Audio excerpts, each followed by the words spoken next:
கர்த்தருடைய பரிசுத்த நாமம் மகிமைப்படுவதாக. 12வது நாள் உபவாச நாளிலும் கூட மாலை நேரத்துல ஒரு சிறிய தியானத்தை கூட செய்துட்டு நம்ம ஜெபம் பண்ணுவோம். அப்போஸ்தலனாகிய பவுல் ஆண்டவர் மூலமாய் சந்திக்கப்பட்ட பிறகு அவருக்கு ஒரு பேட்டர்ன் இருந்தது, ஒரு சிஸ்டமேட்டிக் பேட்டர்ன். அப்போஸ்தலர் நடபடியின் புஸ்தகம் 17ஆம் அதிகாரம் 2ஆம் வசனம். அவர்களிடத்தில் போய் 3 ஓய்வு நாட்களில் வேத முக்கியமான வார்த்தை, பவுல் தன் வழக்கத்தின்படியே. அல்லேலூயா. ஆங்கிலத்துல ரொம்ப தெளிவா இருக்கு. It was Paul's custom as was his custom. அப்படின்னா ஒரு வழக்கம். நம்மளை எடுத்துக்கொண்டா வழக்கமா காலையில வேலைக்கு போவோம், கட்டி வழக்கமா ஞாயிற்றுக்கிழமைகள்ல ஆராதனை. இது ஒரு வழக்கம். ஞாயிற்றுக்கிழமை ஆனா இங்கதான் இருப்பாங்க.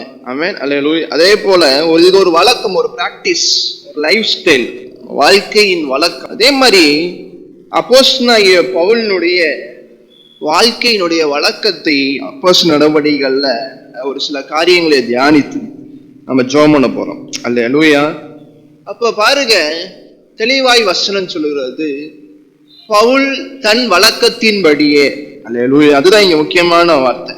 இப்ப வழக்கமாய் அவர் செய்து கொண்டு வருது. 9ஆம் அதிகாரத்துக்கு நீங்க வரும்போது, அப்போஸ்தலர் நடவடிக்கை 9ஆம் அதிகாரத்துக்கு வரும்போது, அங்கதான் நம்ம முதலாக அப்போஸ்தலனாகிய பவுலை நம்ம பார்க்கிறோம். அப்படி பார்க்கும்போது நடந்த எல்லா சம்பவம் தெரியும். நீங்க 3ஆம் வசனத்திலிருந்து கூட வாசிங்க. பிரயாணமாய் போய் தமஸ்குவுக்கு சமீபித்த போது சடுதியிலே வானத்திலிருந்து ஒரு ஒளி அவனை சுற்றி பிரகாசித்தது. அல்லேலூயா.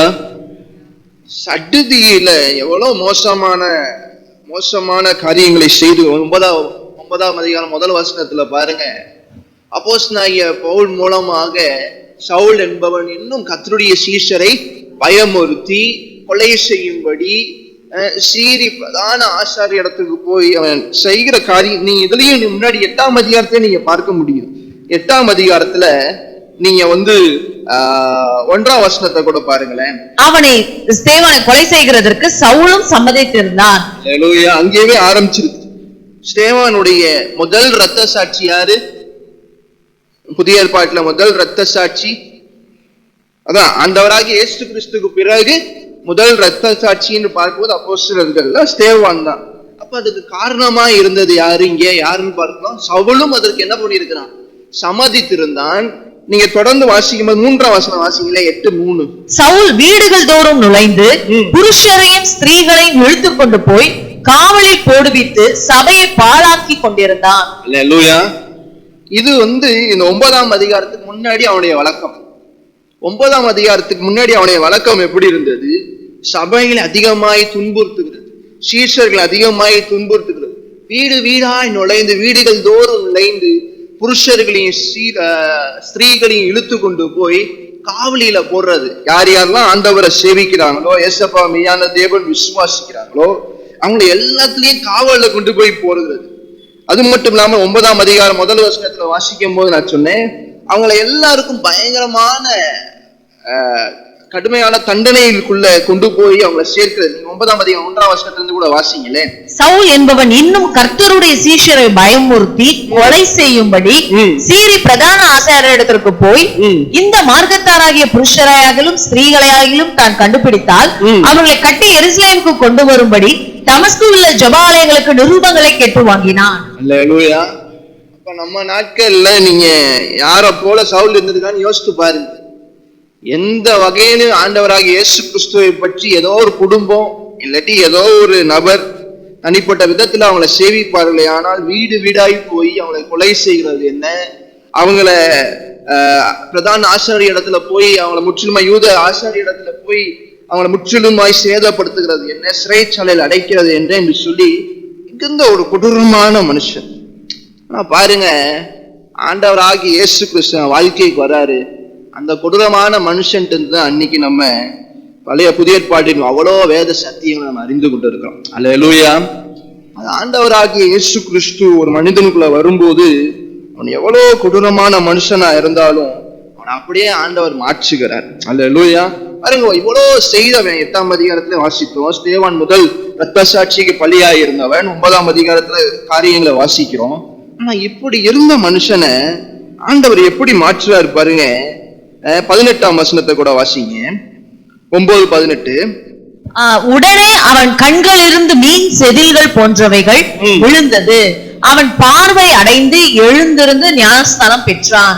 அதுக்கு முன்னாடியே அனனியா மூலமாக 15ஆம் வசனத்துல பார்க்கும்போது ஆண்டவர் தெளிவாய் சொல்லுகிறார், இவன் இதற்கு நீ போ, இவன் பிரஜாதிகளுக்கும் ராஜாக்களுக்கும் இஸ்ரவேல் புத்திரருக்கும் என்னுடைய நாமத்தை அறிவிக்கிறவனாக நான் தெரிந்து கொண்ட பாத்திரனா இருக்கிறான். இவன் என்ன பண்ணுவான்? 16ஆம் வசனத்துல என் நாமத்தின் நிமித்தம் எவ்வளவாய் இவன் பாடுபட வேண்டும் என்பதை நான் இவனுக்கு காண்பிப்பேன் என்றார். அல்லேலூயா. அப்ப அவன் செய்த எல்லா துன்புறுத்துதல், அவன் செய்ததுதான் கிறிஸ்துவுக்கு எந்த அளவுக்கு விரோதமா இருந்தானோ ஆண்டவர் சொல்றாரு, என் நாமத்துக்காக இவன் அந்த பாடுகளை அனுபவிப்பான்னு சொல்லிட்டு தான் நம்ம தொடர்ச்சியா அப்போஸ்தலனாகிய பவுலுடைய காரியங்களை 9ஆம் அதிகாரத்துக்கு பிறகு நம்ம வாசிக்க முடிகிறது. அப்படி வாசிக்கும் போது 9ஆம் அதிகாரம் 20ஆம் வசனத்தை கூட வாசிக்க, தாமதமின்றி கிறிஸ்து தேவனுடைய குமாரன் என்று ஆலயங்களிலே பிரசங்கித்தான். அல்லேலூயா. 9ஆம் அதிகாரத்துல தான் அவன் தொடப்படுறான், ரட்சிக்கப்படுறான். தாமதமின்றி இயேசு கிறிஸ்துவினுடைய தேவனுடைய குமாரன் என்று ஆலயங்கள்ல பிரசங்கித்தானா. அல்லேலூயா. அந்த முதல் வார்த்தை தான் ரொம்ப முக்கியம். தாமதமின்றி, அட்வான்ஸ்.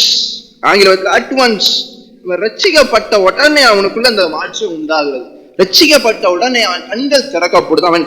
அதாவது அவன் சரீரம் மாம்சமான கண்களும் திறக்கப்படுகிறது, ஆவிக்குரிய கண்களும் திறக்கப்படுது. இங்க ஆண்டவர் வெறும் அவன் கண்ணில் செதில்கள் விழும்போது நம்ம வாசகம் பார்த்தீங்கன்னா 18ஆம் வசனத்துல அது வெறும் வெளிப்புறமான கண்கள் மட்டும் திறக்கப்படல, அவனுடைய மனக்கண்கள் திறக்கப்படுது. அவன் எத்தனை நாட்கள் எல்லா யூதனுடைய தோராவிலிருந்து நியாயப்பிரமாணங்கள்ல இருந்து எல்லாம் கற்று தேர்ந்தவனாய் இருந்தான். அப்படி இருந்ததுனால இப்பதான் அவனுக்கு எல்லா காரியங்களும் புரிய, அவன் மனக்கண்கள் திறக்கப்பட்டதுக்கு பிறகுதான் அவனுக்கு தெரிய வருகிறது. உடனே என்ன பண்றான்? தாமதமின்றி என்ன பண்றான்? உடனே தேவாலயங்களுக்குள்ளாக பிரவேசித்து போகிறான். அல்லேலூயா. இது அப்போஸ்தலனாகிய பவுலுடைய ஒரு பெரிய வழக்கமாகவே இருக்கிறது. நீங்க தொடர்ந்து வாசித்து பாருங்க. அப்போஸ்தலர் நடவடிக்கைகள் 13ஆம் அதிகாரம் 5ஆம் வசனம். சாலமே பட்டணத்தில் வந்தபோது அவர்கள் யூதருடைய ஜெபாலயங்கள் தேவ வசனத்தை பிரசங்கித்தார்கள்.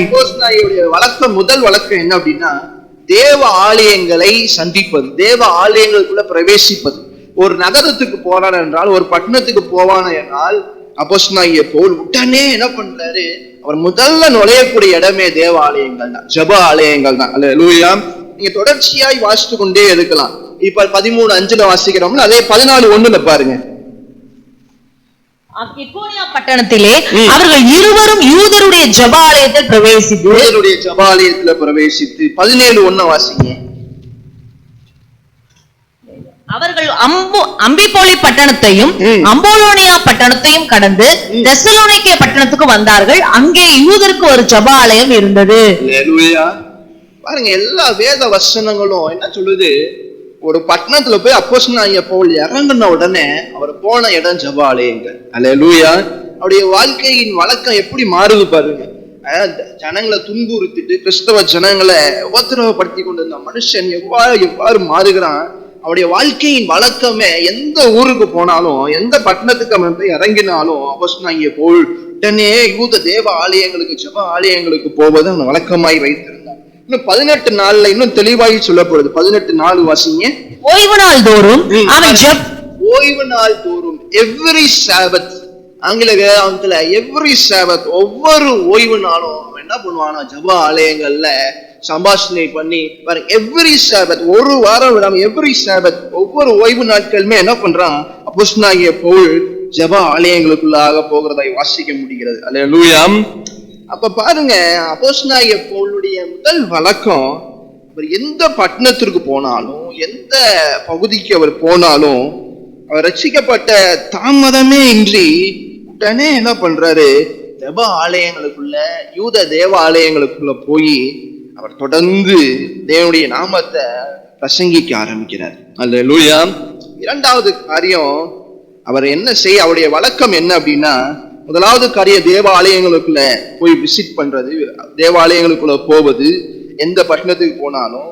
இரண்டாவது காரியம், ஏசப்பா அவனுக்காக, அதாவது முக்கியமாக இயேசு கிறிஸ்துவின் சுவிசேஷத்தை, இயேசு கிறிஸ்து தான் தெய்வம் என்பதையும், இயேசு கிறிஸ்து உயிரோடு இருக்கிறார் என்பதையும், அவர் உயிர்த்தெழுந்த தேவனா இருக்கிறார் என்பதையும் வழக்கமாய் பிரசங்கிக்க ஆரம்பித்தான். அல்லேலூயா.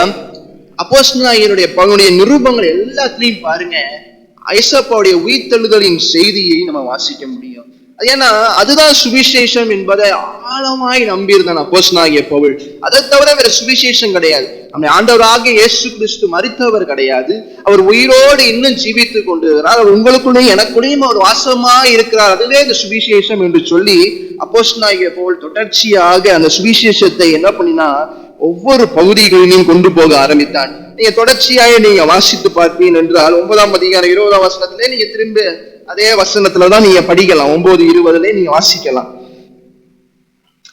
அவன் தாமதமின்றி கிறிஸ்து இயேசுவினுடைய குமாரன் என்று ஆலயங்களே என்ன பண்ணினான்? பிரசங்கித்தான். தேவனுடைய இயேசு கிறிஸ்து தேவனுடைய குமாரன் என்று, ஆண்டவர் தான் தெய்வம் என்று என்ன பண்றான்? தேவாலயங்களை பிரசங்கிக்க ஆரம்பிக்கிறான். 13ஆம் அதிகாரம் 46ஆம் வசனத்துல வாசிக்கும் போது 13ஆம் அதிகாரம் 46 வாசிங்க. அப்பொழுது பவுலும் பர்னபாவும் தைரியம் கொண்டு அவர்களை நோக்கி, முதலாவது உங்களுக்கே தேவ வசனத்தை சொல்ல வேண்டியதாய் இருந்தது, நீங்களோ அதை தள்ளி உங்களை நித்திய ஜீவனுக்கு அபாத்திரராக தீர்த்துக் கொள்கிறபடியினால் இதோ நாங்கள் புறஜாதியார் இடத்தில் போகிறோம். யூதர்களுக்கு மாத்திரம் நம்ம பார்த்தோம், யூத சபைகளுக்கு யூத தேவாலயங்களுக்கு எல்லாம் போனாங்கள் பார்த்தோம். அப்போஸ்தலனாகிய பவுலுடைய ஊழியம் ஒரு கட்டத்துக்கு அப்புறம் யூதர்களை தாண்டி புறஜாதிகள்கிட்ட அதிகமாய் போனது. அதனால்தான் புறஜாதிகளின் அப்போஸ்தலனாக புறஜாதிகள் மத்தியில சுவிசேஷத்தை சொல்லுகிற ஒரு பாத்திரமாக ஆண்டவர் என்ன பண்ணி வைத்திருந்தார்? இந்த அப்போஸ்தலனாகிய பவுலை உருவாக்கி வைத்திருந்தார். பாருங்க, போறான் எங்கெல்லாம் புறஜாதிகள் இருக்கிறாங்களோ அவங்க எல்லாத்துக்கிட்டையும் ஆண்டவர் தான் இயேசு தான் தெய்வம் என்கிற சுவிசேஷத்தை சொல்லுகிறார். இந்த சுவிசேஷத்தை சொல்லும் போது என்ன உண்டாகிறது? யூதர்களுக்கும் புறஜாதிகளுக்கும் உண்டான சில கலகங்கள், சில வாக்குவாதங்கள் எல்லாம் உண்டாகிறதை நம்ம பார்க்க முடிகிறது. நீங்க 18ஆம் அதிகாரம் 5ஆம் வசனத்துல கூட வாசிங்க. 18:5. சீலாவும் தீமோத்தேயும் வந்தபோது பவுல் ஆவியில் வைராக்கியம் கொண்டு இயேசுவே கிறிஸ்து என்று யூதருக்கு திருஷ்டாந்தப்படுத்தினான். முதல் செய்தியே இயேசுதான் தெய்வம், அதை தவிர வேற யாரையும் நீங்க சேவிக்க கூடாது.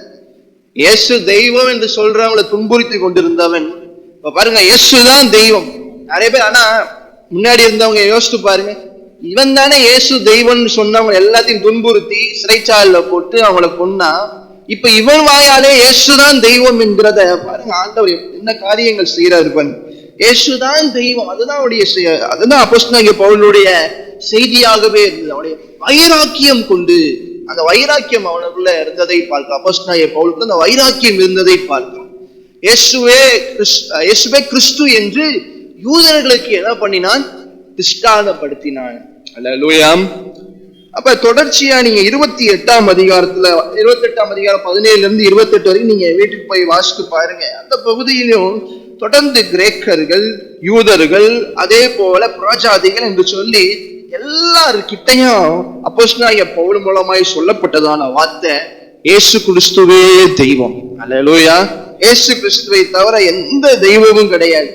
இதனால என்ன வச்சு நான் முன்னாடி சொன்னது போல யூதர்களுக்கும் புறஜாதிகளுக்கும் சில கலங்கங்கள் உண்டாச்சு. அதுலயே யூதர்கள் என்ன பண்ணாங்க? நியாயப்பிரமாணத்தின் காரியங்கள் என்ன பண்ணாங்க? கொண்டு வந்தாங்க. நியாயப்பிரமாணத்தை கொண்டு வந்து அது எப்படி புறஜாதிகள் எப்படி ஆண்டவருடைய காரியங்கள்ல பங்கிட முடியும், அவங்க எப்படி தேவாலயத்துக்குள்ள வர முடியும் என்று சொல்லி பல இடையூறுகள் வந்தது. அந்த இடங்களில் எல்லாம் அப்போஸ்தலனாகிய பவுல் என்ன பண்றாரு? தன்னுடைய பிரசங்கத்தின் மூலமாகவே அதை எல்லாத்தையும் சரி செய்கிறத ஒரு வழக்கமாகவே வைத்திருக்கிறார். நீங்க அவருடைய நிருபங்களை தொடர்ச்சியாய் நீங்க பாருங்களேன். இப்ப கலாத்திய சபை, அந்த கலாத்திய சபையில என்ன பிரச்சனைகள், அந்த பிரச்சனைகளுக்குள்ள தீர்வு. அப்ப கொரிந்து சபையா, அந்த கொரிந்து சபையில என்னென்ன பிரச்சனைகள், அந்த கொரிந்து சபைக்குள்ள தீர்வு. அதுதான் முழுமையான நிருபங்களை முழுமையுமா நம்ம பார்க்கிறோம். அதே போல தனிப்பட்ட விதத்துல எழுதும் போதோ, தீமோத்தேயுக்கு எழுதும் போதோ, தீத்துக்கு எழுதும் போதோ, அவங்க தனிப்பட்ட விதத்துல அவங்க இருக்கக்கூடியதான சபைகள் என்ன பிரச்சனை, அதை எப்படி அவங்க சரி செய்யணும் என்பதை தான் அப்போஸ்தலனாகிய பவுல் தெளிவாய் சொல்லுகிறதை பார்க்கிறோம். அது அப்போஸ்தலர் நடபடிகள் நம்ம பார்க்கிறோம். 17ஆம் அதிகாரத்துல 2ஆம் வசனம் 3ஆம் வசனத்தை வாசிங்க. அவர்களிடத்தில் போய் 3 ஓய்வு நாட்களில் வேத வாக்கியங்களின் நியாயங்களை எடுத்து அவர்களுடனே சம்பாஷித்து கிறிஸ்து பாடுபடவும் மரித்தோலிருந்து எழுந்திருக்கவும் வேண்டியதென்றும் நான் உங்களுக்கு அறிவிக்கிற இந்த இயேசுவை கிறிஸ்து என்றும் காண்பித்து திருஷ்டாந்தப்படுத்தினான். அல்லேலூயா. பாருங்க, ஆங்கிலத்துல அருமையான ஒரு வார்த்தை கொடுக்கப்பட்டிருக்கு. He reasoned with them. அப்படின்னா அவங்களோடு சம்பாஷித்து, எது இந்த ரீசனிங்னு சொல்லுவாங்க, படிக்கும் போதுல ரீசனிங் சொல்லுவாங்க. அப்ப எதெல்லாம் சரியான ஏதோ அதை ஒரு கிளாரிட்டி கொடுக்கிறது, ஒரு அவங்களுக்கு ஒரு தெளிவை கொடுக்கிறது. இதெல்லாம் உண்மையான சத்தியம் என்கிற தெளிவை புறஜாதிகளுக்கும் அதே போல யூதர்களுக்கும் ஒரு தெளிவை, சத்தியத்துல ஒரு தெளிவை அப்போஸ்தலனாகிய பவுல் போகிற இடங்கள் எல்லாம் உண்டு பண்ணி கொண்டே இருக்கிறார். இது எங்கேயும் உண்டாகுது. எபேசு பட்டணத்துக்கு அவர் போகும்போது 19ஆம் அதிகாரத்துக்கு நீங்க வரும்போது 19ஆம் அதிகாரத்துல அவங்க 3ஆம் வசனத்திலிருந்து வாசிக்கும் போது வாசிங்க. அப்பொழுது அவன், அப்படியானால் நீங்கள் எந்த ஞானஸ்தானம் பெற்றீர்கள் என்றான். அதற்கு அவர்கள், யோவான் கொடுத்த ஞானஸ்தானம் பெற்றோம் என்றார்கள். அப்பொழுது பவுல், யோவான் தனக்கு பின் வருகிறவராகிய கிறிஸ்து இயேசுவில் விசுவாசிகளாய் இருக்க வேண்டும் என்று ஜனங்களுக்கு சொல்லி மனம் திரும்புதலுக்கு ஏற்ற ஞானஸ்தானை கொடுத்தானே என்றான். இதை கேட்டபோது அவர்கள் கர்த்தராகிய இயேசுவின் நாமத்தினாலே ஞானஸ்தானம் பெற்றார்கள். அல்லேலூயா. இங்க ஒரு ஜனக்கூட்டம் அப்போஸ்தலனாகிய யோவானுடைய ஞானஸ்தானமே போதும், அது மட்டும் எங்களுக்கு போதுமானது என்று ஒருத்த ஜனக்கூட்டங்கள் எபேசு பட்டணத்துல சொல்லி கொண்டிருந்தாங்க. அப்படி போகிற இடங்கள்ல அவங்களுக்கு ஒரு தெளிவை உண்டு பண்றாரு. போற இடங்கள் எல்லாம் சத்தியத்துல ஒரு தெளிவை உண்டு பண்ற. அது மட்டும் பத்தாது, ஆண்டவராகிய இயேசு கிறிஸ்துவின் நாமத்தினால ஒரு பாவ மன்னிப்பு வேண்டும், பரிசுத்த ஆவியானவர் நீங்க நிரப்பப்படணும் அப்படின்னு சொல்லிட்டு ஜெபம் பண்றாரு. 6ஆம் வசனத்துல பாருங்களேன். 6ஆம் வசனத்துல, அல்லாமலும் பவுல் அவர்கள் மேல் கைகளை வைத்தபோது பரிசுத்த ஆவி அவர்கள் மேல் வந்தார். அப்பொழுது அவர்கள் அந்நிய பாஷைகளை பேசி தீர்க்க தரிசனம் சொன்னார்கள். அல்லேலூயா.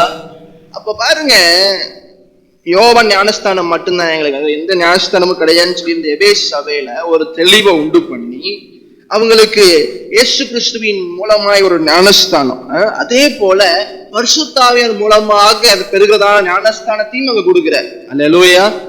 ஹோலி ஸ்பிரிட் பேப்டிசம், வாட்டர் பேப்டிசமும் உண்டு, அதே போல ஜலத்தினால் உண்ட ஞானஸ்தானமும் உண்டு. அதே போல அவர் மேல கைகளை வைக்கும் போது பரிசுத்த ஆவியார் என்ன பண்ணாராம், அபரிதமாய் அந்நிய பாஷைகளை கொண்டு அங்க இடைப்படுகிறதை நம்ம பார்க்க முடியும். எல்லாம் அந்நிய பாஷையில பேசுகிறதை பார்க்க முடியுது.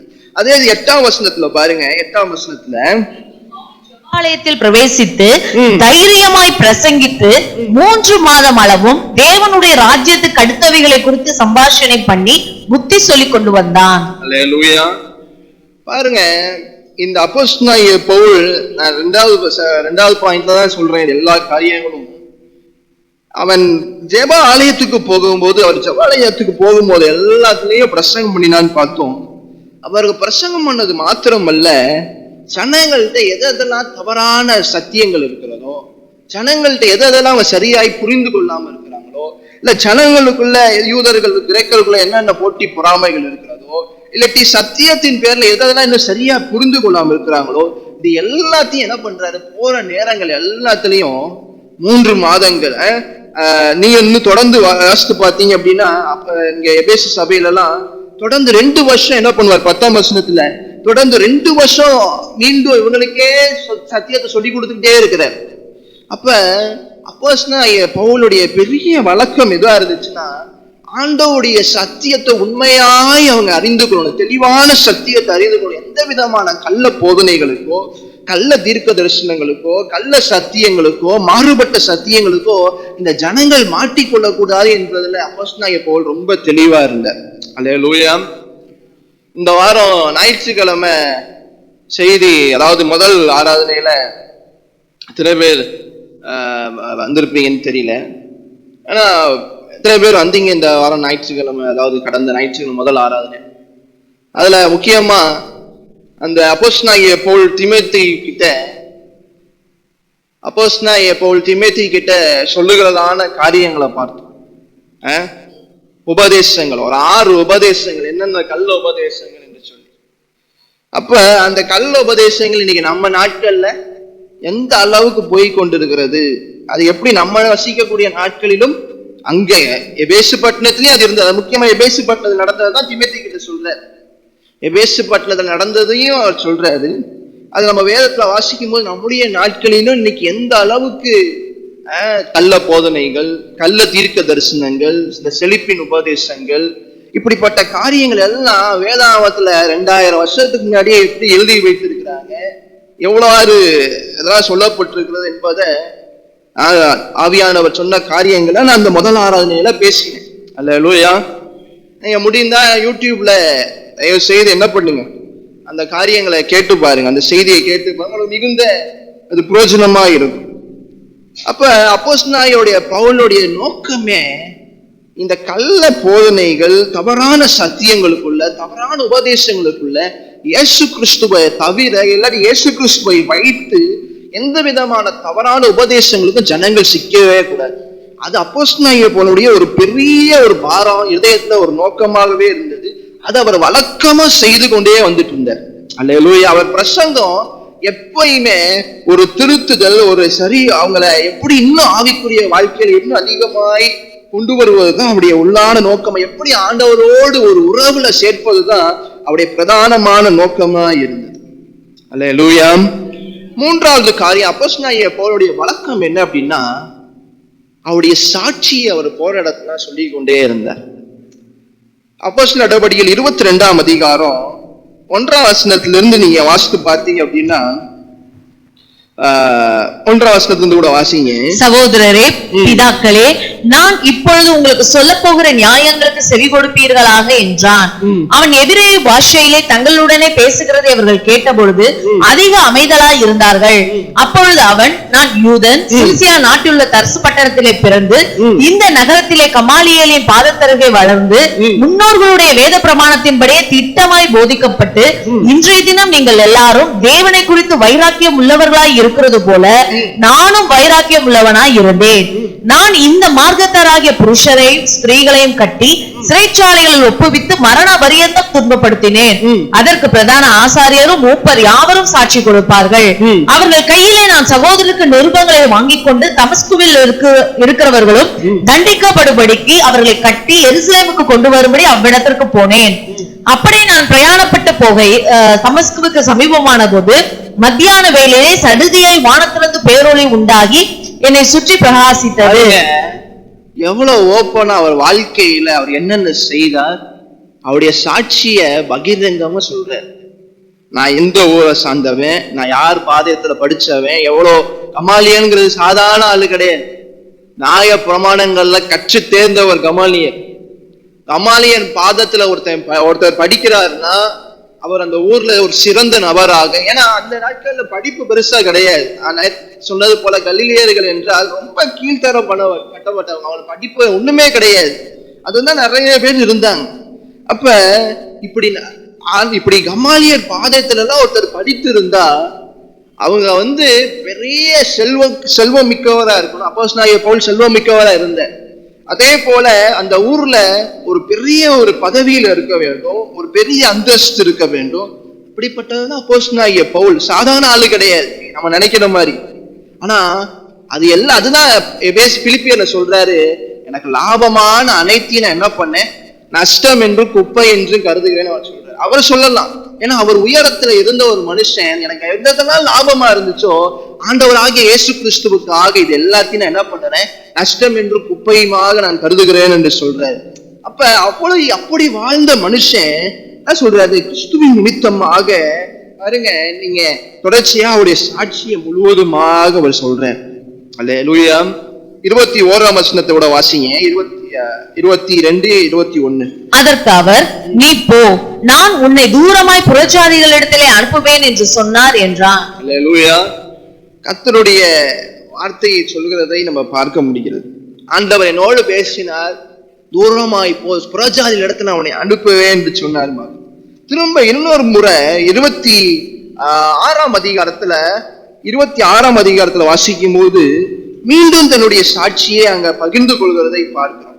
மீண்டும் தன்னுடைய சாட்சியை அவர் சொல்லுகிறதை பார்க்கிறோம். நான் எப்படிலாம் நான் என்னென்ன காரியங்கள்லாம் செய்தேன். நீங்க தொடர்ந்து நீங்க வீட்டுக்கு போய் கூட வாசித்து பாருங்க. 26ஆம் அதிகாரத்துல முழுவதுமா நீங்க வாசித்து பார்க்கலாம். ஏன்னா 11ஆம் வசனத்தை கூட வாசிங்களேன். சகல ஜெப ஆலயங்களிலும் நான் அவர்களை அநேக தரம் தண்டித்து தேவ தூஷணம் சொல்ல கட்டாயப்படுத்தினேன். அவர்கள் பேரில் மூர்க்க வெறி கொண்டவனாய் அந்நிய பட்டணங்கள் வரைக்கும் அவர்களை துன்பப்படுத்தினேன். தேவ தூஷணம் என்ன பண்ண வச்சேன்னா எல்லாத்தையும் நான் செய்ய வச்சு கட்டாயப்படுத்தினேன்.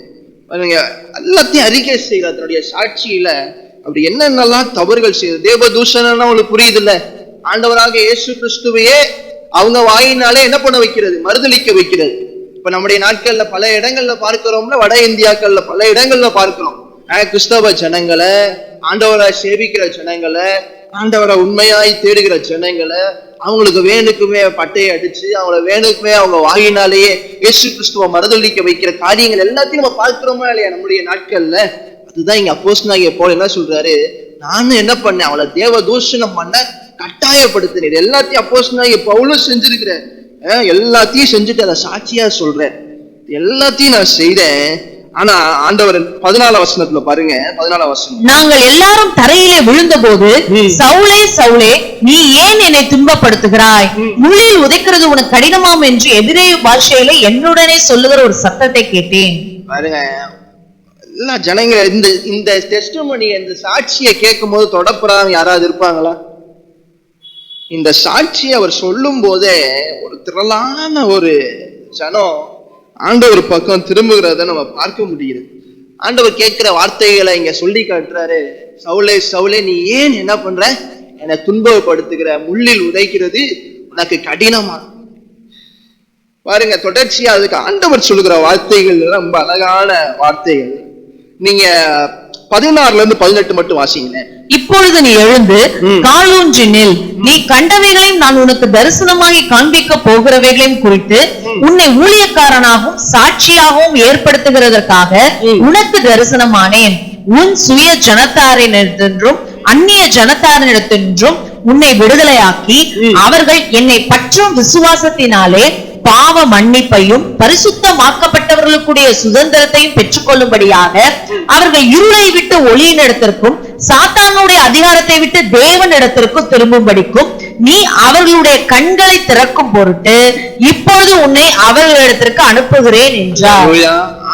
ஆண்டவர் சொல்லுகிற வார்த்தைகள் இந்த 3 வசனமும், உன் கண்ணை திறந்தேன், இப்ப நீ என்ன பண்ணு, மத்தவங்க கண்ணை போய் திற. அல்லேலூயா. உன்னுடைய மனக்கண்கள் திறக்கப்பட்டது, உன்னுடைய கண்கள் திறக்கப்பட்டது. நீ இவ்வளவு மோசமானவர், அதுதான் சாட்சி. நீ நான் எவ்வளவு மோசமானவர் இருந்தேன், ஆனா என் கண்களை திறந்த தேவன். இன்னைக்கு ஆண்டவரை சவுல்ட்ட சொல்றாரு, அப்போஸ்தலனாகிய பவுல்ட்ட சொல்றாரு, நீ என்ன பண்ணுவ, மற்றவனுடைய கண்களை திறக்கும்படிக்கு உன்னை என்ன பண்றேன், அனுப்புகிறேன் என்று ஆண்டவர் சொல்றாரு. அப்ப அப்போஸ்தலனாகிய பவுல் தன்னுடைய சாட்சி இங்க 2 இடத்துல பார்க்கிறோம். ஆனா அவர் போற இடங்கள் எல்லாம் கண்டிப்பா அவர் சொல்லியிருப்பாரு. அல்லேலூயா. இந்த சாட்சியை அவர் கண்டிப்பா சொல்லியிருப்பார், அதோடைய வழக்கமாவே வைத்திருந்தார். அப்ப நம்மளும் என்ன பண்ணணும், ஆண்டவர் நமக்கு செய்த சாட்சிகளை நம்ம மறக்கவே கூடாது. ஆண்டவர் நமக்கு அதை சொல்ல வேண்டியது நம்ம கடமை, அது கிரியை செய்கிறது ஆண்டவர் பார்த்துக் கொள்வார். அல்லேலூயா. நமக்கு ஆண்டவர் என்ன செய்தாருன்னு நம்ம சொல்லும் போதுதான் மற்ற ஜனங்களுக்கு அவங்களுடைய கண்கள் எப்படி இங்க ஆண்டவர் சொல்றது போல அவங்களுடைய கண்கள் திறக்கப்படுறதுக்கு வாய்ப்பா இருக்கும். அல்லேலூயா. அடுத்து இந்த 4வது காரியத்தை வேகமாய் சொல்லி முடிக்கிறேன். அடுத்து சபைகளை ஸ்தாபிப்பது அப்போஸ்தலனாகிய பவுலுடைய வழக்கமா இருந்தது. அல்லேலூயா. 14ஆம் அதிகாரம் 21-28 வரை நம்ம வாசிக்க முடியும். 14, 21-28 வரை. அதே போல 16ஆம் அதிகாரம் 4ஆம் வசனம் 5ஆம் வசனம் அதை மட்டும் கூட வாசிங்க. 14, 4, 5 வாசிங்க.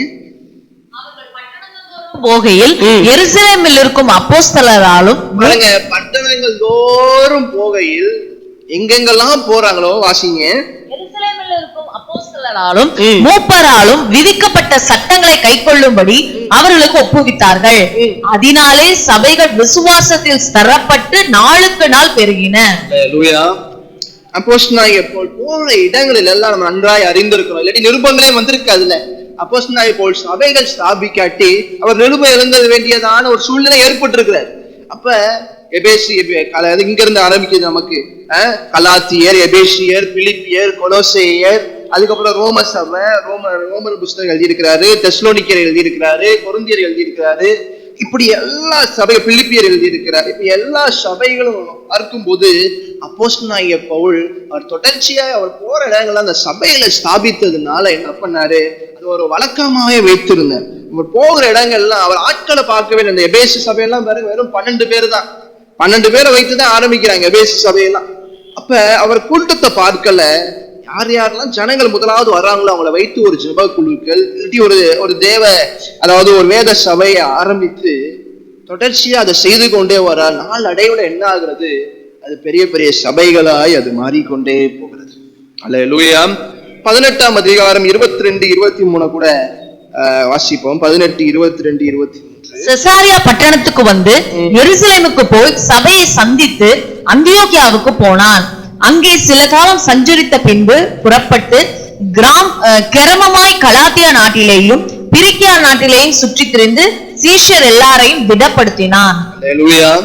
5வது காரியம், சபைகளை ஸ்தாபிப்பது மாத்திரம் கிடையாது, அந்த சபைகளுக்கு திரும்ப திரும்ப ஒரு ஃபாலோ அப் மினிஸ்ட்ரி. அந்த சபைகள் இருக்கிற சீஷர்கள், அங்க நியமிக்கப்பட்டிருந்தான ஊழியர்கள், அங்க இருந்த விசுவாசிகளை ஸ்திரப்படுத்துகிற ஒரு வேலையை, அவங்களை தைரியப்படுத்துகிற வேலையை தொடர்ச்சியாய் அப்போஸ்தலனாகிய பவுல் ஒரு வழக்கமாய் செய்து வந்தார். அல்லேலூயா. அதனுடைய வழக்கமாகவே இருந்தது.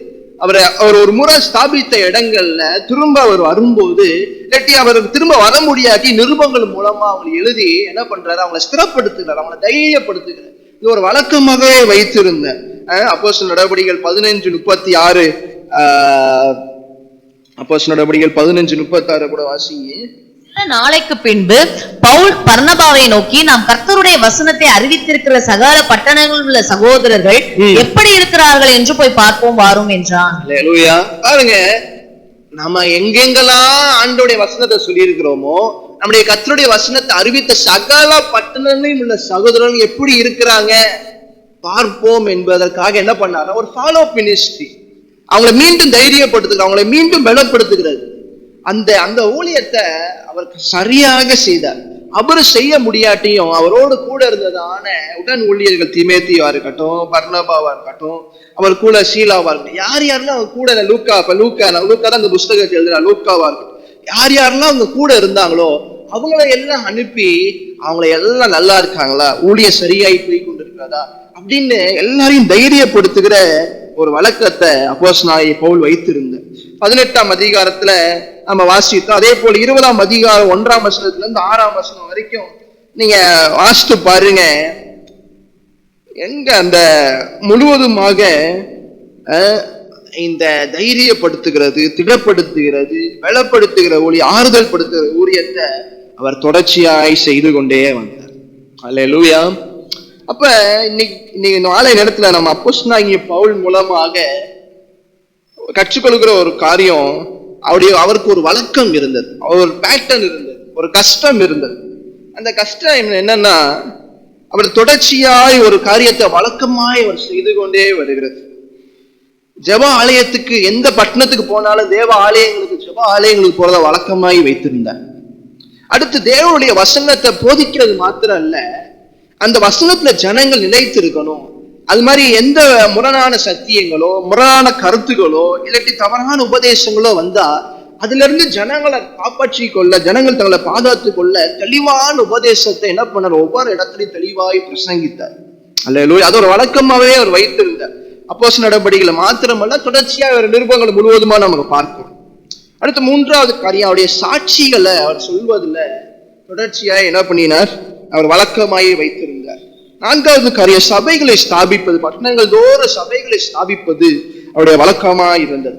அடுத்து ஸ்தாபித்ததை மாத்திரம் அப்படியே விட்டுட்ட, அந்த ஸ்தாபித்ததான சபைகள்ல இருக்கிறதான ஊழியர்கள், சீஷர்கள், விசுவாச ஜனங்கள் எல்லாத்தையும் ஸ்திரப்படுத்துகிற, தைரியப்படுத்துகிற ஊழியத்தையும், அவங்களை துணப்படுத்துகிற ஊழியத்தையும், தொடர்ந்து அவங்க ஆவிக்குரிய வாழ்க்கையில அவங்க தொடர்ந்து முன்னேற வைக்கிறதுக்குரியதான எல்லா சகல காரியங்களையும் அவர் வழக்கமாய் அவர் செய்து கொண்டு வந்தார். அல்லேலூயா. தகப்பனே, உமக்கு நாங்கள் நன்றி செலுத்துகிறோம், உம்மை நாங்கள் ஸ்தோத்திரிக்கிறோம். அப்பா, அப்போஸ்தலனாகிய பவுலினுடைய வாழ்க்கையில ஆண்டவரே அவர் வழக்கமாய் ஆண்டவரே செய்கிறதான காரியங்களை நாங்க பார்த்தோம். தகப்பனே, எங்களுடைய வாழ்க்கையில இப்படிப்பட்டதான ஒரு லைஃப் ஸ்டைல் ஆண்டவரே, இப்படிப்பட்டதான ஒரு வழக்கங்கள் ஆண்டவரே உண்டாகட்டும் தகப்பனே. தகப்பனே எஸ்ஸப்பா, அப்போஸ்தலனாகிய பவுலுடைய முன்னாடி வாழ்க்கையை பார்க்கிறோம். அது அவர் சாட்சியாய் சொல்லுகிறதையும் நாங்கள் பார்க்கிறோம் தகப்பனே. ஆண்டவரே அதன் மூலமாய் ஜனங்கள் தொடப்படுகிறதையும் நாங்கள் பார்க்கிறோம். ஆண்டவரே எங்க வாழ்க்கையில ஒரு முறையான வழக்கம் இருக்கட்டும் தகப்பனே. ஆண்டவரே எஸ்ஸப்பா, ஆண்டவரே தேவனை தேடுகிற காரியங்கள்ல, ஆண்டவரே உம்முடைய பற்றி சுவிசேஷம் சொல்ற காரியங்கள்ல, ஆண்டவரே ஜனங்களை தைரியப்படுத்துகிறதுல, பலப்படுத்துகிற காரியங்கள்ல, ஆண்டவரே தொடர்ச்சியாய் ஆண்டவரே இந்த உலகத்துல இருக்கிற ஜனங்களை, ஆண்டவரே தெரியாத ஜனங்களுக்கு ஆண்டவரே இயேசுவின் ஆண்டவரே அண்டை கொண்டு வரக்கூடியதான ஒரு வழக்கத்தை ஆண்டவரே எங்களுடைய வாழ்க்கையில நாங்க ஆண்டவரே எஸ்ஸப்பா, ஆண்டவரே நாங்க அபியாசிக்க என் தேவன் தாமே எங்களுக்கு உதவி செய்வீராக. நாளை முழுமையுமாய் உடைய கரங்களுக்குள்ளாக உடைய ஆளுகைக்குள்ளாக நாங்கள் அர்ப்பணித்து ஜெபிக்கிறோம். என் தேவனுடைய நாம மாத்திரம் மகிமைப்படட்டும் தகப்பனே. ஆண்டவரே எஸ்ஸப்பா, இந்த 12வது நாள் உபாச நாளை ஆண்டவரே எங்களுக்கு ஆசீர்வாதமாய் மாற்றி தந்ததற்காக உமக்கு கோடான கோடி ஸ்தோத்திரம். நீர் ஒருவரே மகிமைப்படுவீராக. முற்றிலுமாய் தாழ்த்தி அர்ப்பணித்து ஜெபிக்கிறோம் எங்கள் ஜீவனுள்ள நல்ல பிதாவே. ஆமென்.